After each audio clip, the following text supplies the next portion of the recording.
Oi, pessoal. Bom dia, boa tarde, boa noite a todas as pessoas presentes e que estão aqui nos assistindo. Para quem não me conhece, meu nome é Manuela Alves. Eu estou diretora tesoureira da OAB Pernambuco, sou advogada especializada em compliance antidiscriminatório e também trabalho com combate ao assédio nas organizações. Eu sou consultora de diversidade, diretora do Instituto Enegrecer e é com muita honra que eu estou aqui no dia 25 de julho, Dia da Mulher Negra Latino-Americana e Caribenha, para fazer um podcast extremamente potente para a gente poder celebrar esse dia. Quando a gente fala, né, dessa data, Dia da Mulher Negra Latino-Americana e Caribenha, a gente precisa falar sobre a relevância de uma data que é uma data de luta, que é uma data de resistência. É a data de Teresa de Benguela, que já foi líder quilombola e que nos ensina muito sobre o quanto mulheres negras têm caminho de potência, de luz e de realização por onde passam, deixando sua marca indelével de competência e, principalmente, de construir novos caminhos para superar um contexto histórico de opressão. Indiscutivelmente, eu queria agradecer a OAB Editora, que está aqui, né, nos abriu essa oportunidade, na pessoa do meu querido amigo Inácio Feitosa. Agradecer também a nossa presidente Ingrid Zanella, que também está liderando esse processo, né, e é sempre a nossa referência de liderança atual.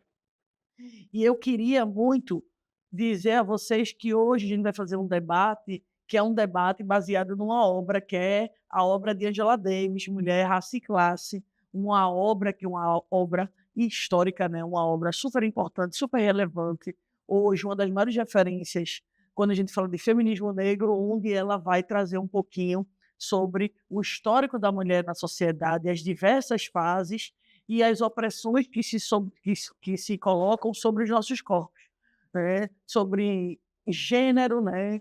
Raça e classe, indiscutivelmente, e a gente vai passar por temas muito importantes que aqui a gente tem nessa toada. Esse livro é um livro que precisa ser lido por todas as pessoas, não só por mulheres negras. Esse livro marca uma era e Angela Davis, com certeza, é uma força indiscutível nesta luta. Para fazer esse debate hoje comigo, eu trago duas queridas amigas da advocacia e, para mim, na verdade, não há só amizade. É importante dizer que existe um sentimento de admiração. Aqui, de fato, eu me coloco como fã dessas duas mulheres. Então, assim, estar com elas nesse debate potente faz com que eu tenha certeza que vai ter muito aprendizado para mim enquanto pessoa. Mas eu não vou apresentá-las, né? Vou deixar que elas se apresentem e façam esse cumprimento inicial. A primeira que eu queria chamar aqui, essa que está do meu ladinho, que é Márcia Santos. Marcinha, seja muito bem-vinda. Obrigada por estar aqui conosco. Obrigada, Manuela. Obrigada pelo convite. Agradecer também à editora da OAB, a Ingrid Zanella, presidente, a Shankipu, a vice-presidente. Um prazer estar aqui. E eu sou Márcia Santos, sou mulher negra, sou mãe de 2 filhos lindos, sou advogada trabalhista, estou como vice-presidente da Comissão de Igualdade Racial de Pernambuco. Também estou como vice-presidente da Comissão de Direito do Trabalho de Pernambuco. E estou também como diretora da Associação dos Advogados Trabalhistas de Pernambuco. Sou formada desde 1996 e meu nicho é a advocacia trabalhista. Aí você já vem o peso, né? Porque aí você já entendeu que Marcinha não é qualquer pessoa. É uma advogada que hoje é referência e vai estar ao lado também, junto comigo, de uma queridíssima, de alguém que é pura potência, de uma advogada que vem fazendo história com quem eu aprendo muito. É importante dizer isso, que é a doutora Jeane. Jeane, querida, seja muito bem-vinda. Obrigada por estar aqui. Tua presença, com certeza, honra muito e engrandece esse debate. Eu quero agradecer, porque essa mesa aqui só tem potência, né? E o respeito e a admiração é recíproca, Manuela. Quero agradecer aqui a editora OAB, a Ingrid Zanella, a toda a diretoria que faz esse projeto maravilhoso. Eu me chamo Jeane Ferreira, como já apresentada, sou diretora CAP, Jovem Advocacia, tenho um trabalho já com a juventude, né, da Jovem Advocacia há mais de 3 anos E estou aqui, sou mãe de 2 filhos, e estou aqui para contribuir com esse processo e esse trabalho para que a gente tenha uma sociedade antirracista. Pois é, então vamos embora que o que a gente tem aqui para trazer é muito rico e não pode esperar. Eu só queria fazer uma observação, Jana. Como você hoje desponta como uma grande referência, né, na Caixa de Assistência, queria mandar um beijo enorme para o meu querido presidente, Pedro, né, Pedrinho Silveira, que é sempre um grande apoiador, um parceiro na gestão e tem feito uma gestão maravilhosa, inclusive com seu grande apoio. Isso tem sido muito significativo, motivo de muito orgulho, viu? E aí eu queria começar, minha gente, já puxando um pouquinho. E como assim, já está aqui muito perto, já vou começar com você, viu, Marcinha? Chama. Marcinha, o livro, inclusive, ele fala muito sobre mulheres negras e ele fala muito sobre a forma como a gente se constrói nessa sociedade, que é na base de muita resistência, indiscutivelmente. E você já falou que é advogada aqui desde 1996, não foi isso? Muito tempo. Eu queria saber como é que essa resistência ancestral te ajuda a te moldar enquanto uma advogada experiente, referência, conhecidíssima, vive na TV, vive em todos os debates, vive em eventos. Como é que isso tem influência dessa resistência ancestral traz para a gente?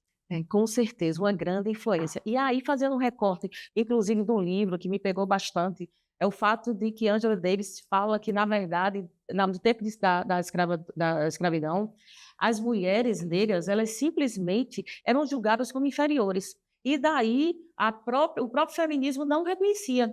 E eu me reconheço nesse espaço, exatamente como ela relata no livro. Porque na minha infância e na minha adolescência, a Emanuela não me reconhecia, ou pelo menos me escondia de ser uma menina negra, uma adolescente negra, e ficava quietinha, e queria que as pessoas não notassem até que eu era negra. Veja só que absurdo. Então eu precisei crescer, precisei cada vez mais, com meus estudos, com a minha experiência de vida, precisei acreditar em mim e acreditar na potência que uma mulher negra tem e que pode se fazer valer e pode mostrar seus espaços, e tudo que ela pode oferecer, ou seja, a sua potência. Então, com base nisso, eu passei a me reconhecer, e aqui eu faço um recorte com a minha presença na Comissão de Igualdade Racial da OAB Pernambuco, como isso mudou a minha vida, como isso mudou a forma que eu passei a encarar. Eu fui uma adolescente que, na minha época, não existia a questão das cotas raciais,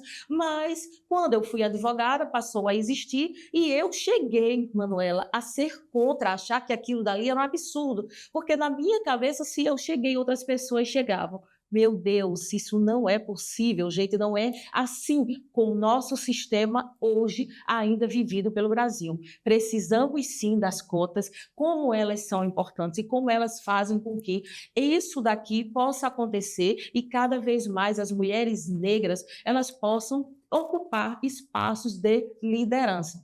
Então, isso, principalmente com a Comissão de Igualdade Racial, me fez ter um outro recorte de vida, me fez ver a importância de que a minha resistência e a minha história de vida é importante e faz hoje ser quem eu sou. E, principalmente, mostrar para as outras meninas que aí estão, tanto nas escolas quanto nas faculdades, que sim, elas podem ser potência, fazer diferença nas suas vidas e principalmente na vida do seu cliente.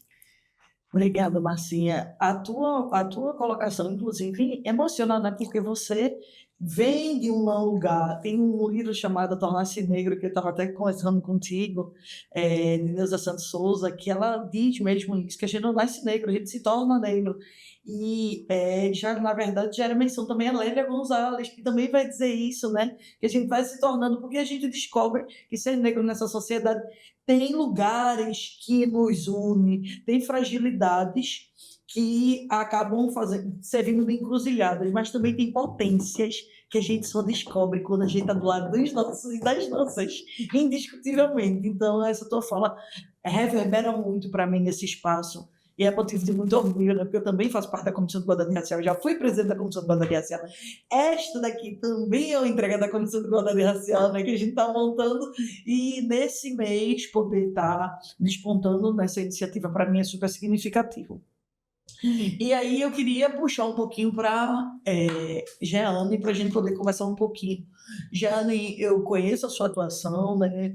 E sei que você trabalhou um pouquinho com direito trabalhista, um pouquinho com direito previdenciário, e eu queria que você me trouxesse como é para essas mulheres negras, né, que são atendidas, para esse público, tanto de previdenciário quanto de trabalhista, ser atendido por você, te encontrar nesse papel de defender os seus direitos. O que você acha que tem de representativo que te faz ser essa potência reconhecida? Porque eu conheço muita gente que já foi teu cliente e que diz da competência e do quanto foi prazeroso essa experiência de poder ter direito patrocinado por você.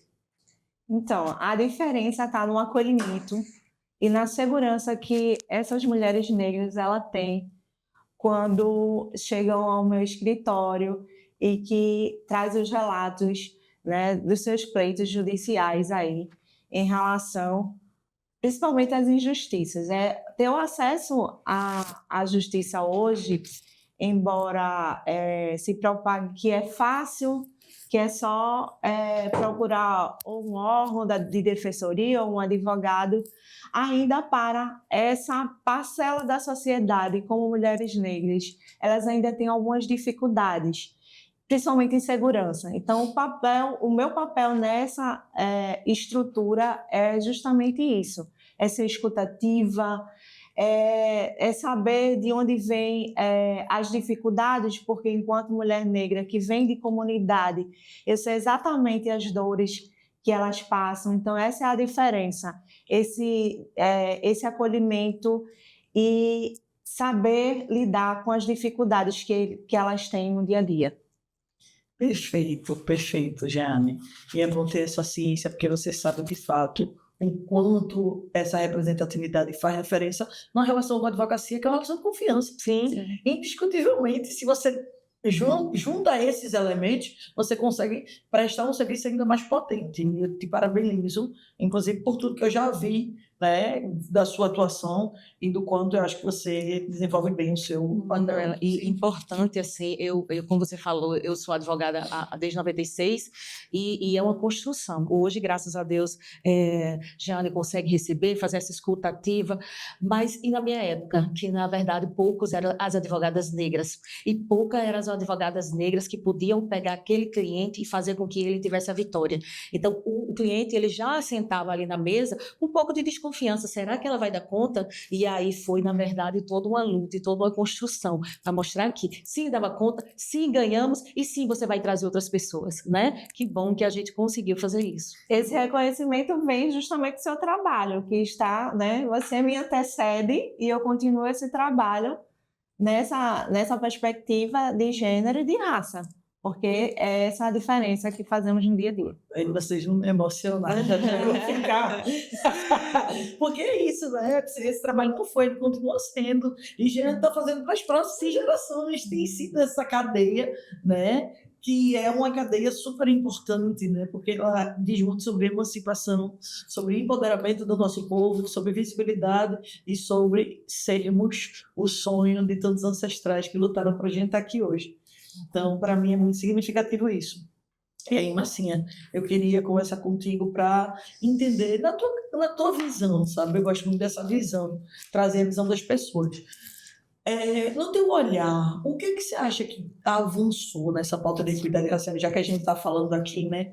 E essa pauta, tipo, no mundo corporativo, no mundo jurídico, no mundo, na verdade, você considera que a gente tem avançado nessa pauta? Como é que tu vê essas movimentações?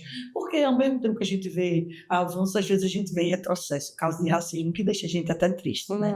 Como é que tu vê essa pauta, Marcinha? Traz pra gente. Na verdade, temos sim avançado, como eu falei aqui, de 96 para cá, mas, na verdade, avançado a passos muito pequenos, muito curtos. Poderíamos ter avançado mais, até porque potência temos, né? Se a gente olhar, como eu falei já em outros podcasts, ou mesmo na vida, assim, quando eu falo, na época que eu estudava, eu sou oriunda da Universidade Católica de Pernambuco, era apenas eu como negra e mais 2 homens negros. Quando eu estudava, eu estudei em escola particular com muito esforço do meu pai, nós não éramos de uma família que poderia, mas meu pai fazia esse esforço, eu era a única negra dali da escola. Depois chegou um outro, mas saiu, mas eu era a única negra que comecei e até o final. Então, assim, hoje a gente tem na faculdade várias mulheres negras, vários homens negros, e não só param na graduação. Essas pessoas também vão para a pós-graduação, vão por curso de doutorado, vão por curso de mestrado, e isso aí é o que importa, essa construção, esse aperfeiçoamento. E aí precisamos agora de quê? De que o mercado de trabalho abra as portas. Não só para abrir as portas, para a gente estar ali naquelas funções de base, como a maioria dos negros estão nas funções de base, ou seja, trainee, estagiário, ou funções ali que não são de liderança. Então, o que nós precisamos é ascender para poder chegar nos cargos de potência e liderança. Então, o avanço existe. A gente tem alguns escritórios de advocacia até que abre para que haja essa diversidade, mas geralmente, Manu, o que nós temos é que eu vou abrir para a pauta da diversidade, mas aí abre uma vaga só para mulher, uma vaga só para homem, e nós não queremos isso, até porque a gente não quer só aquela vaga porque somos negros. Aqui nós queremos entrar nas faculdades porque temos condições. Então, a abertura pode ser de muito mais vagas. E isso no âmbito corporativo. E quando a gente vai para o âmbito judiciário, nós temos agora, principalmente, o que vem nos ajudado com uma escuta diferenciada, é o julgamento sobre a perspectiva de raça, onde os juízes, eles devem sim, muitos ainda simplesmente não abriram o protocolo, mas que devem abrir, e é de extrema importância. O julgamento sobre perspectiva de gênero, o que é que ele vai trazer? Ele vai trazer com que o juiz entenda a situação e a realidade daquele homem e daquela mulher negra, para que, na verdade, quando ele fazer a justiça, ele faça uma justiça cada vez mais equitativa e cada vez mais perto de uma realidade daquele povo. Não basta só olhar os livros, não basta decidir sem conhecer aquela realidade. Então, importantíssimo que na parte do judiciário é o julgamento sob perspectiva de raça e gênero. Márcia, você traz pontos que eu acho que são importantes, né? Quando a gente fala dessa perspectiva de equidade, é importante a gente pensar que, por exemplo, pesquisas mostram que a gente vai demorar 167 anos para adquirir a equidade racial. É muito tempo. A gente queria que fosse menos tempo, mas a sociedade passa por uma série de processos, né? Eu acho que também é importante dizer que isso traz outra coisa muito importante, que as pessoas às vezes querem estar um negro e dizer que já tem diversidade, já resolveu. Quando a gente é mais de 50% da população, a gente não tem como se ver de forma proporcional. Acho que não falta competência, é o que eu sempre digo, o que falta é oportunidade. Exato. Isso é muito significativo. E quando você traz essa questão dessas mudanças no jurídico, né, no mundo jurídico como um todo, eu sigo acreditando que é super importante a gente dizer que, assim, a própria Comissão de Igualdade Racial tem promovido muitos avanços. Cada ação dessa, como por exemplo esse podcast, já é uma ação dentro de um sistema que é um sistema que vem se construindo enquanto antirracista. É o sistema OAB, o sistema de justiça. É importante a gente pensar nisso. Na própria Comissão de Igualdade Racial, quantas coisas a gente não fez? Criação do Prêmio Esperança Garcia, os nossos eventos, Julho das Pretas, o Novembro, que é o Novembro Negro, que a gente monta. A Feira da Empregabilidade. E isso ajudando, inclusive, né, as pessoas negras a estarem em mais espaços, oficinas de empreendedorismo para a gente também estar sempre se atualizando, porque empreender é sempre um eterno aprendizado, né? E a gente conseguiu cotas dentro do sistema, né? Hoje a gente conseguiu cotas no 5º constitucional, e a gente teve uma mulher negra que chegou, né? A lista 6 nessa perspectiva. Acho que é super importante a gente perceber, inclusive com a participação de banca de identificação. Então, assim, a gente tem pensado em políticas públicas importantíssimas, políticas afirmativas, inclusive dentro do corporativo, né? Enquanto diretora do Instituto Ana Crescer, consultora de diversidade, tenho visto organizações que estão trabalhando para isso, que estão dentro da sua iniciativa, que é privada, fomentando esse debate. E não é a favor, não. A gente tem um Estatuto de Igualdade Racial que faz com que as empresas e organizações de todas as naturezas saibam que tem sua responsabilidade, indiscutivelmente, e todas as organizações de qualquer natureza precisam estar dentro desse debate, é o que eu sempre digo. Enquanto o enfrentamento ao racismo não for um pacto social de todas as pessoas, físicas, jurídicas, públicas e privadas, e todo mundo, a gente não vai conseguir vencer essa mazela que é o racismo. E eu acho que isso deve ser o nosso foco. Mas acabou sempre animando, né? Porque você vai instigando, porque é um tema que mexe com a gente todo o tempo e que a gente está vendo todo o tempo, indiscutivelmente, né? Mas aí eu queria chamar a Jeane, para Jeane tu trazer um pouquinho sobre, como você fala, é da área previdenciária, e previdenciária eu acho que é uma área muito específica, é uma área onde a gente vê, de fato, esse processo de recompensa por trabalho, né, prestado, por serviço prestado, e acesso a um direito que é um direito básico, que é direito à aposentadoria, que é direito ao auxílio quando a gente mais precisa. E assim, a gente tem muitas mulheres negras dentro desse processo. Eu queria que você me trouxesse como é esse papel dessa mulher negra, que até no próprio livro, né, a gente vê que a mulher negra é uma mulher que, infelizmente, sofre mais opressões do que os outros, né, do que o homem branco, do que a mulher preta, do que o homem negro, que a gente é gênero e é raça. E essa mulher está sobrecarregada. Como é que o direito previdenciário tem visto isso? Como as pessoas que têm chegado para você nessa perspectiva? Qual é a tua leitura disso, Geane? Então, Manuela, essa mulher, ela é a mulher do dia a dia, né? Ela é sobrecarregada, ela é multifuncional.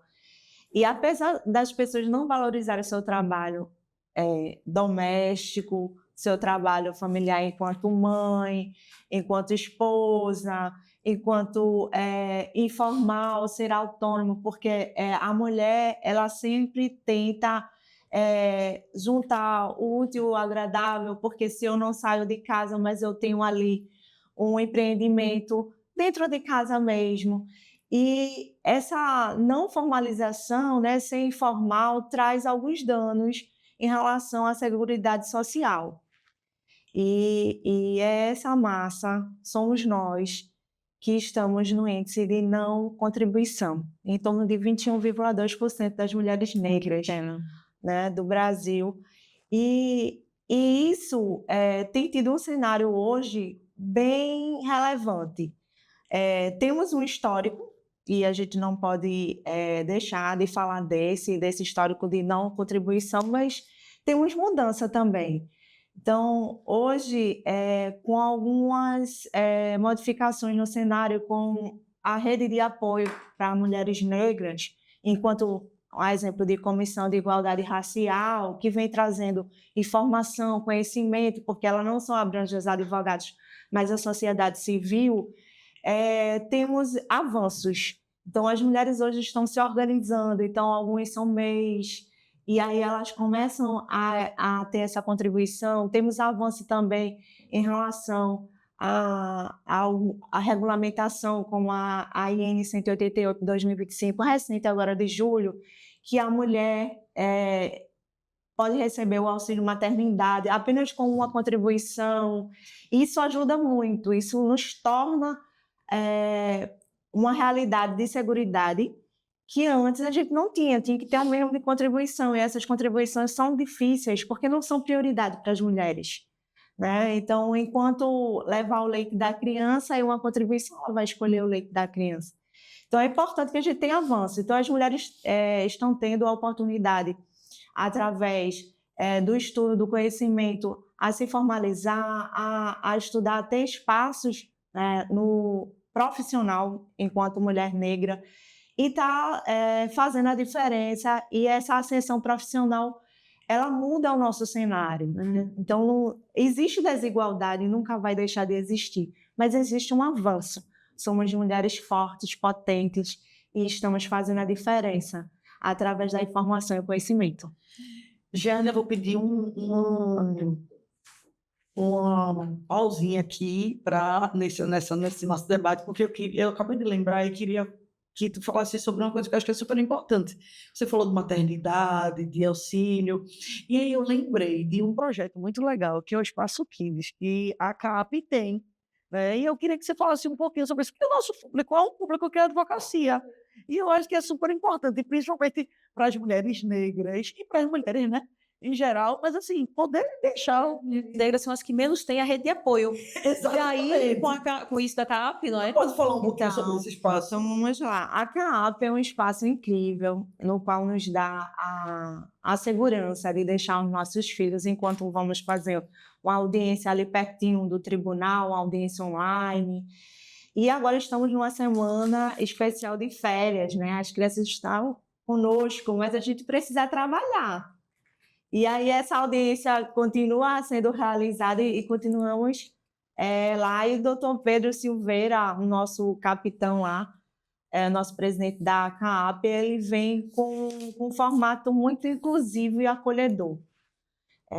Enquanto diretora CAAP, inclusive levei, né, minha criança para participar, porque não basta falar do Espaço Kids, tem que usar, eu acho que esse pertencimento, o Espaço Kids, é de todos nós, inclusive das mulheres negras, das advogadas que estão na área jurídica, estão trabalhando. Então, ocupe esse espaço e doutor Pedro Silveira, ele sempre fala isso, esse espaço é nosso. Então, vamos ter esse pertencimento. Maravilha. Eu acho que essas oportunidades são importantes, né, gente? Porque a gente aproveita divulgando um serviço que é um serviço essencial. Eu não tenho filho, né? Mas eu acho que para quem tem, para muitas mulheres, às vezes, você poder deixar ali, poder fazer um despacho, poder facilita a vida de todo mundo, né? Acho que isso é super significativo. Mas, enfim, voltando agora para o nosso debate, que eu acho super importante, né? Marcinha, a gente viu agora um pouquinho desse olhar de previdenciário, eu queria trazer um pouquinho também do olhar trabalhista. Eu queria reafirmar, você para mim é referência na área trabalhista, né? Eu também já conheço muitas pessoas de que já me disseram o quanto tem sido importante te ter como advogada. Eu tenho vocês, de fato, né, nesse processo de admiração. E eu queria que tu trouxesse um pouquinho, Marcinha, como é que você vê as mulheres negras dentro desse espaço? Se você vê mais mulheres negras ocupando o papel de chefe de família ou não, porque isso diz muito sobre a nossa emancipação, isso diz muito sobre o nosso processo de liberdade em busca de uma independência econômica. E eu acho que isso é super significativo. Eu queria que você trouxesse, você é advogada trabalhista referenciada. Quais as principais demandas que têm chegado para você nessa perspectiva? Para poder, antes de falar das demandas, eu preciso dizer que a gente fomos o último país a abolir a escravatura, e aí o que acontece? As mulheres negras, elas estavam naquele papel de escrava, e quando houve a abolição, o que elas foram? Elas não foram para a rua, elas continuaram ali naquela casa grande, servindo de quê? De doméstica, de babá, de ama de leite. E isso vem se construindo ao longo dos anos. Infelizmente, isso foi construído e nós ficamos muito tempo, Manu, ali naquele papel de mulheres servindo para casa. E quando não era na casa dos outros, era na sua casa. Minha mãe, por exemplo, ela não trabalhava fora, ela era dona de casa, do lar. Então, era aquilo que acontecia antigamente. Então, hoje a gente vem com esse avanço, as mulheres estão realmente indo mais para o mercado de trabalho, mas, infelizmente, o que acontece? Paralelo a isso, contraditório a isso, nós temos que as mulheres hoje, elas são chefe de família. E cadê o pai? O pai abandona, o pai vai embora e muitas vezes sequer paga a pensão alimentícia ou como paga um valor irrisório. Como é que ela vai pagar alguém para tomar conta daquela criança? Então, se na comunidade dela não tem rede de apoio, não tem creche, como trabalhar? E mesmo assim, como ir trabalhar quando você é mãe de criança pequena, como faz com a lactação? Porque aí o direito do trabalho, ele traz períodos curtos. Quando a mulher volta a trabalhar, ela tem meia hora ali para dar de mamar. E a gente sabe que hoje, com a demanda livre, a gente quer amamentar de 2 em 2 horas. E aí, quando a gente volta com a criança após os 4 meses, o que fazer com aquela criança? E aí, quando a gente tem rede de apoio, eu tenho 2 filhos e, graças a Deus, na minha época, eu tive minha mãe, eu tinha uma pessoa que eu conseguia colocar para tomar conta, eu tive efetivamente rede de apoio, mas não é a realidade da maioria das mulheres. E aí eu faço um recorte não só para as mulheres negras, mas para todas as mulheres, não é uma realidade. Então, essas mulheres, elas ficam sem poder poder, às vezes, muitas vezes, ir para o mercado de trabalho oficial, que é o mercado de trabalho seletista, com carteira de trabalho anotada, e elas vão para o mercado informal. E aí acontece exatamente o que Jeane falou. Elas ficam sem direitos a um auxílio-previdência, às férias, a 13º, e exatamente isso, para ir para o mercado informal, até por conta daquela demanda de carga horária, que ela não pode atingir as 8 horas, dando 8 horas de trabalho a uma empresa formal para ter direitos, ela vai para o mercado informal e termina trabalhando, às vezes, 1 ou 2 dias para receber um valor mínimo para poder trazer o leite para dentro de casa.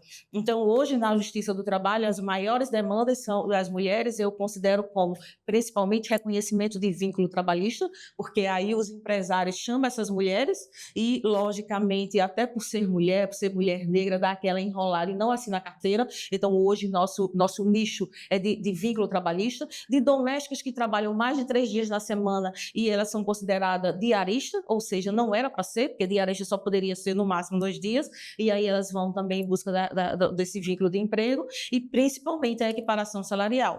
Porque, infelizmente, a mulher negra, ela não ganha a mesma coisa que ganha nem as mulheres negras, nem as mulheres brancas, nem os homens negros, nem os homens brancos. Ela está no último, ela é o último valor de remuneração. Primeiro está os homens brancos, depois vem as mulheres brancas, homens negros e elas no final. Então, a equiparação salarial também é um nicho nessa Justiça do Trabalho, é um dos pleitos mais postulados.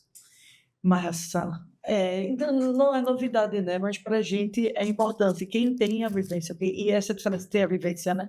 De você ter a vivência e poder trazer de fato o que corrobora exatamente o que o livro Gênero, Raça e Classe já nos traz, né? Desse lugar de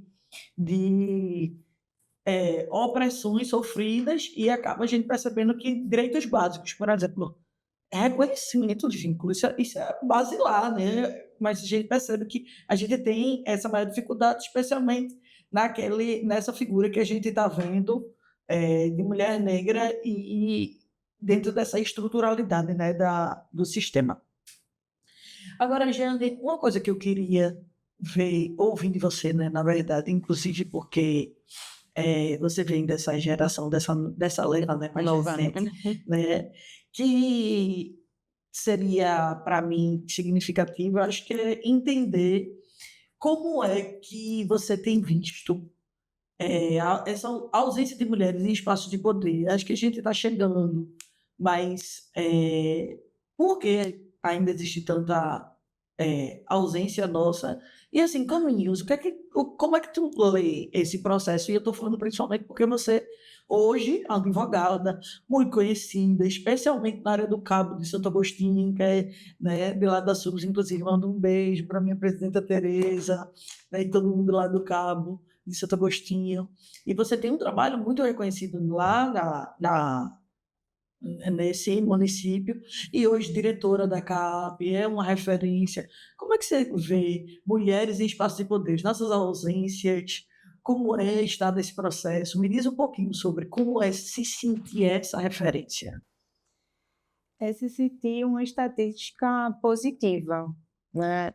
Eu venho de uma comunidade onde você não tem muita expectativa, mas eu fui fora da curva e sou referência para as outras mulheres negras, as meninas, né? A observar que podemos mudar nossa realidade. E esse espaço de poder, ele é sonhado, muito sonhado, mas ele tem barreiras. Então, essas barreiras são colocadas e precisamos superá-las. E eu descobri lá na infância, no meu nível lá fundamental, com a professora, que ela falou assim: se você quiser chegar lá, você tem que estudar, porque conhecimento não lhe tiram. Então, quando você chegar e você mostrar seu potencial, as pessoas não tem como não reconhecer que você é capaz. Então, essa é a diferença. E esse espaço de poder, ele é muito querido, mas muitas vezes estamos só. Ele vem numa solitude. E aí é onde a gente precisa dessa rede de apoio e me vejo também enquanto representatividade através da Comissão de Igualdade Racial desde 2018. Então, é algo que vem me fortalecendo. Então, esses espaços é para nós também, mulheres negras, não é só para as brancas, né? E a ideia é de ir com medo, mas depois do medo vem a coragem. E através do conhecimento chegamos a cargos. Então, eu também tenho tido conhecimento através da Biomi, Juristas Negros. Então, quero espaço também na magistratura. E isso também referencia a juventude da advocacia. É saber que a gente sabe que existem vagas e que elas não são alcançadas nas cotas pelas dificuldades, por não vir de uma situação de privilégio, de ter o conhecimento mitigado, mas podemos chegar lá. E é essa evolução que a advocacia jovem tem feito esse avanço na realidade do dia a dia. Pois é, Jeane, acho que sobre esse tema acho que é bem significativo falar, porque eu consegui, né, ser a primeira conselheira negra da OAB Pernambuco, e depois a primeira diretora negra, e atualmente, né, ainda estou na diretoria. Hoje estou como diretora tesoureira, com muito orgulho, numa gestão que é uma gestão diferenciada, porque é a gestão da primeira mulher negra, né, ter Ingrid Zanella hoje liderando o sistema OAB indiscutivelmente, mostra uma sensibilidade diferenciada e, na verdade, pesquisas mostram que espaços que sempre foram liderados por homens, quando a gente tem uma mulher à frente, a gente tem uma tendência a uma maior sensibilidade, né, uma gestão mais presente, uma gestão mais preocupada, mais sensível, de fato, para várias demandas. E eu acho que Ingrid tem cumprido esse papel, tem sido essa grande líder e conduzindo da melhor forma possível. E eu já senti muito isso, né, nessa perspectiva de ser a primeira, olhar para o lado e não ver ninguém. E logo quando eu entrei no conselho da OAB, inclusive ainda na gestão do presidente Bruno Batista, eu lembro que quando eu entrei, teve um dia que eu mandei mensagem no grupo dizendo: pessoal, tem alguma outra pessoa que se reconhece como pessoa negra aqui no grupo do conselho? E aí ninguém falou. E assim, aí eu disse: caramba, eu sou a única. Já tinha tido homens negros, né, mas mulheres negras não. E isso foi muito significativo, né? Tem sido. E existe uma responsabilidade, mas assim, eu não me preocupo com ser a primeira. Ser a primeira é simbólico, é representativo. A gente não pode negar. Mas eu não sou a primeira porque eu sou a mais competente desde que a OAB foi criada. Eu sou a primeira porque as oportunidades apareceram agora. Então, quantas foram injustiçadas antes de mim? É a primeira coisa. Mas o meu compromisso não é com o que eu sou. O meu compromisso é com o que eu deixo para as próximas. Quantas eu vou conseguir também ajudar a passar nessa porta? Né, Márcia? Eu acho que é isso que vai nos movendo. Porque se eu for só sair e não entrar mais ninguém, eu fiz por mim, não fiz por uma história, não fiz por uma luta. E tem chegado muita gente, né? Uma gestão depois, a gente tem na gestão do presidente Fernando um sistema de cotas que botou mais de 20 pessoas negras lá dentro do sistema. Isso foi muito significativo. Então, assim, eu acho que a gente tem avançado nessa perspectiva e ocupar espaços de decisão, né? Esses espaços de poder, espaços de saber, espaços de decisão. Eu estou na academia como professora há 17 anos.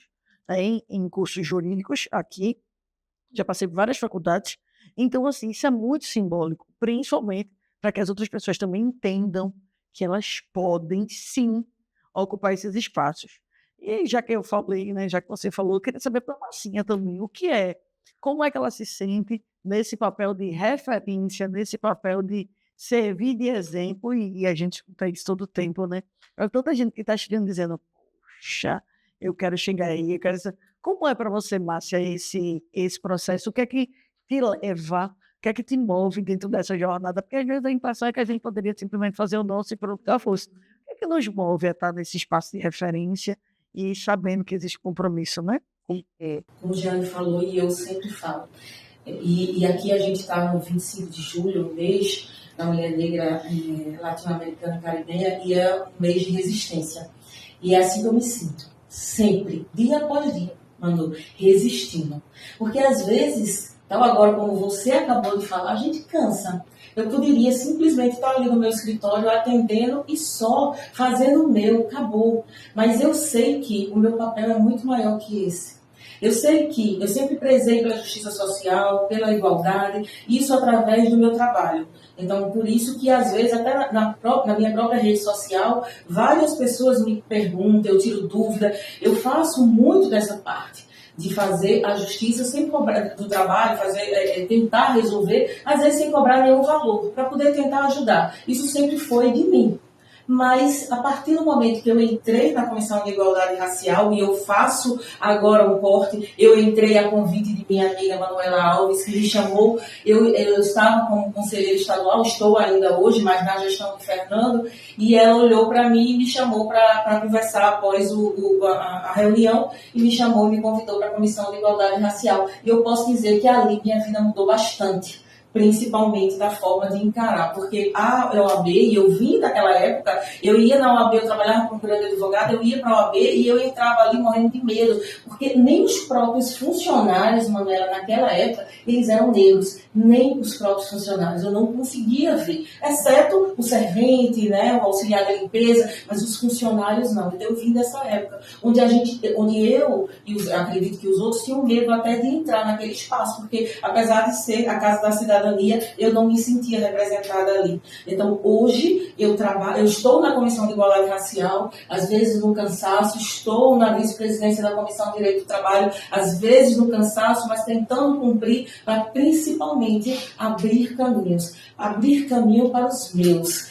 É um local de solitude, é um local de solidão, porque olhamos para o lado e não vemos muito dos nossos. Não só no trabalho, não só na OAB, mas às vezes até num restaurante que a gente consegue ir e outros não vai, no clube onde eu sou sócia, às vezes a gente olha e não vê os nossos. Então o que eu estou aqui é em busca de tornar esse meu olhar, em vez de solitude, ao contrário, um olhar onde eu vejo muitas pessoas, onde eu vejo dos meus, onde eu possa, na verdade, aquilombar, onde eu possa trazer os meus para também ter a mesma perspectiva que eu tenho.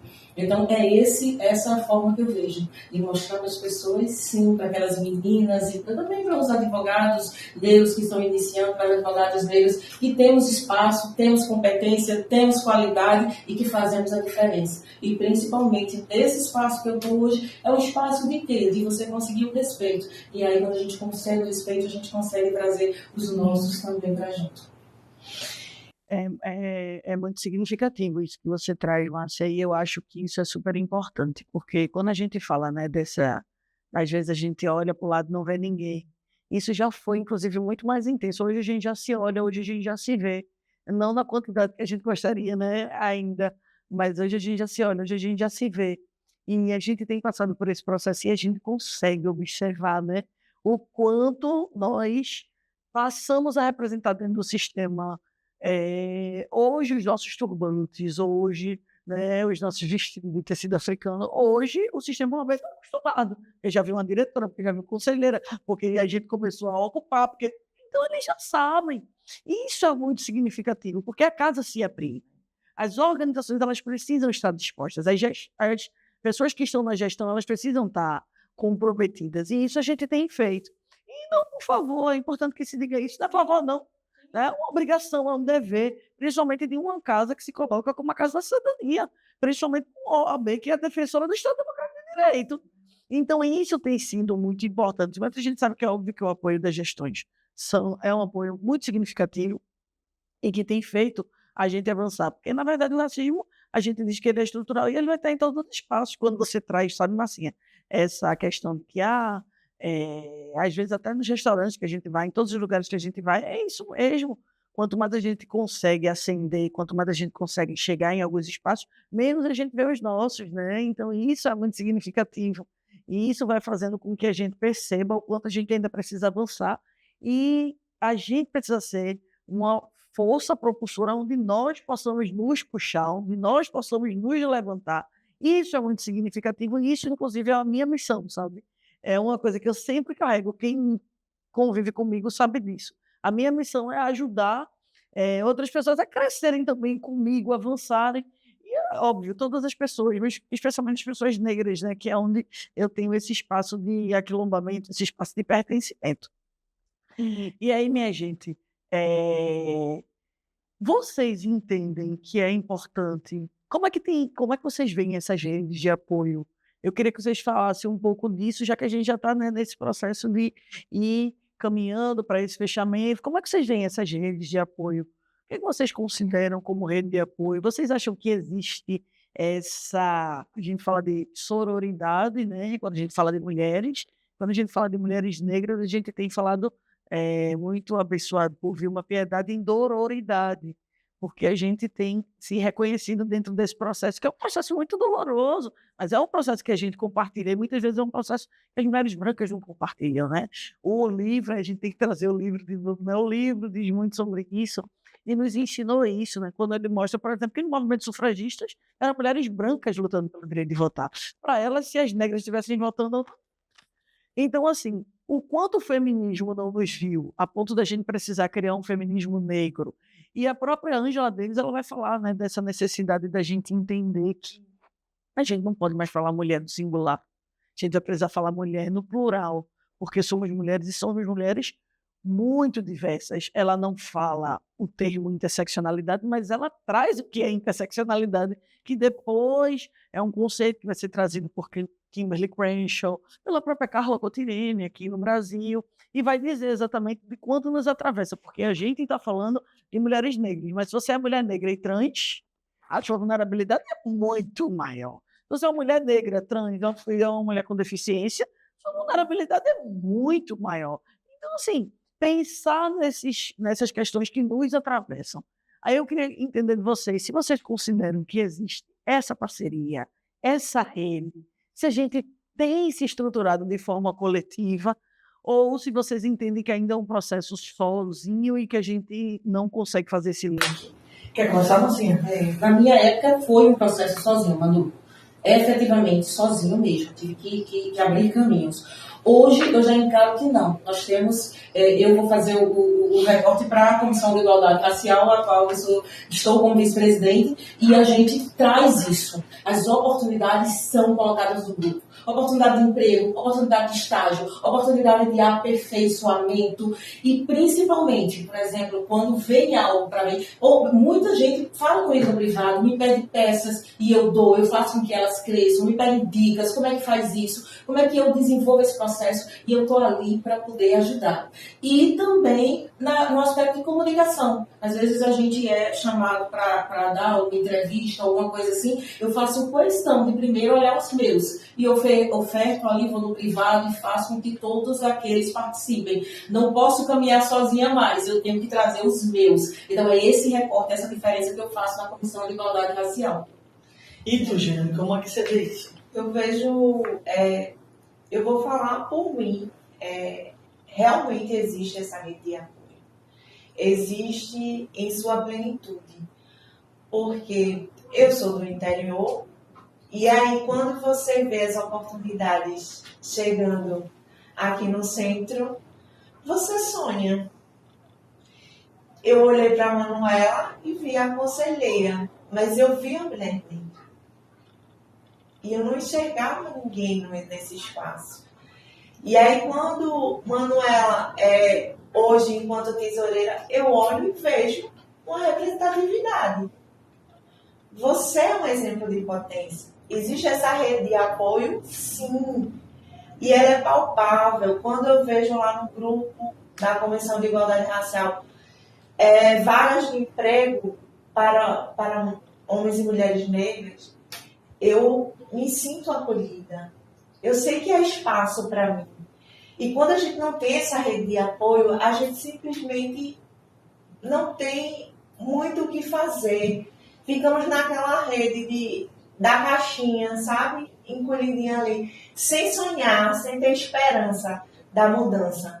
Então, eu utilizo essa rede de apoio, tanto enquanto comissão, tanto quanto em conhecimento pela Biomi, para fazer a mudança. E essa mudança acontece assim.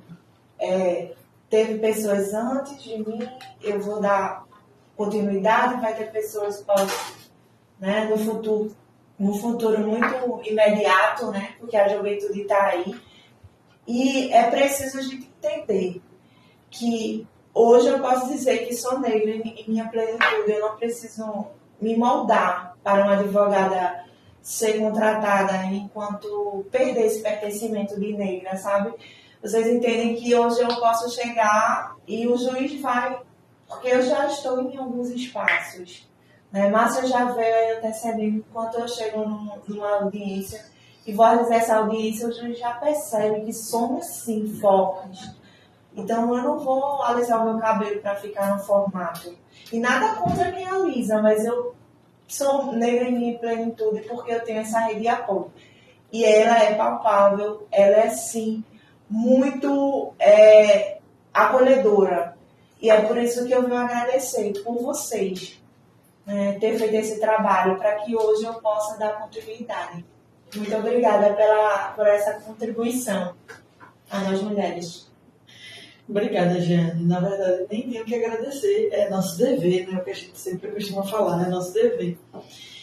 Estar fomentando esse processo, indiscutivelmente. E a gente não encontrou isso, na verdade, mesmo, né? Quando Marcinha falou. Eu acho que hoje a gente tem muitas redes, né? A gente já pode pensar em outras redes, né? Por exemplo, ver Márcia no ATP. Sim. Já é extremamente significativo, simbólico, e já diz, poxa, tem uma mulher negra ali que eu posso ajudar. A Biomi tem sido uma rede potente que também tem acolhido. Né? A gente tem, hoje, muitos movimentos que têm sido significativos dentro dessa perspectiva. E eu acho que é isso que tem nos feito avançar, né, de forma importante para essa pauta. E acho que a gente já está chegando no final, minha gente. Passou tão rápido.